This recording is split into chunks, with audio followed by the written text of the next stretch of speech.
Xalq artisti Nazbəri Dostəliyeva ailəsi ilə istirahətə yollanıb. Müğənninin fotolarını gəlini Ülkər sosial şəbəkədə paylaşıb. Şəkildə ifaçının oğlu Əkbər də yer alıb. Onlar birlikdə bölgələrdən birinə yollanıblar. Qeyd edək ki, Nazbəri Dostəliyevanın 2 oğlu var idi. Onun övladı Əli bir neçə il əvvəl dünyasını dəyişib. Bu hadisə başıma gələndən sonra bildim ki, incəsənət sahəsində mənim dostum yoxdur.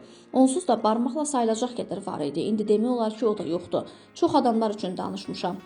Çox adamlara görə üzgöz olmuşam, amma bir adam çıxıb məni müdafiə etmədi, tərəfimdə dayanmadı.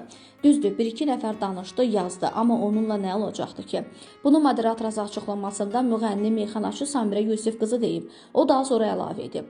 Mətanət Əsədovanı məhkəməyə vermişik, şəxsən qızım fərəh verib.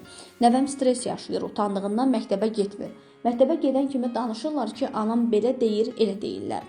Mənim nəvəmi stresə salıb, qızım övlad böyüdür, anadır. Mətanət, sən mənim nəvəmə, qızıma travma yaşatmısan, bunu sənə keçmirik.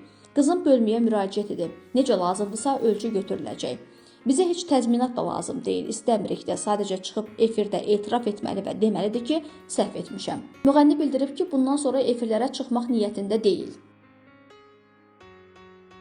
Azərbaycanda ən varlı sənət adamı mənəm. O qədər varlıyam ki, məndən varlısı yoxdur. Mənim varım 2 qızımın başımı uca etməyidir. Bu mənə bəsdir. Adam var ərindən danışır, mən də övladlarımdan. Bu sözləri xalq artisti Fatma Mahmudova evdəkilərə salam verilişində deyib. Aktrisa mərhum həyat yoldaşı xalq artisti Tofiq Qarayevdən və övladlarından danışıb. Tofiq Qarayevi uşaq kimi saxlamışam. Deyirdim, mənim 3 uşağım var. Böyük oğlum Tofiqdir, sonra qızım İntizar və Nigardır. Heç bir qadının etmədiyini etmişəm. Elə bil Tofiqin qarşısında 3 köməkçi var idi.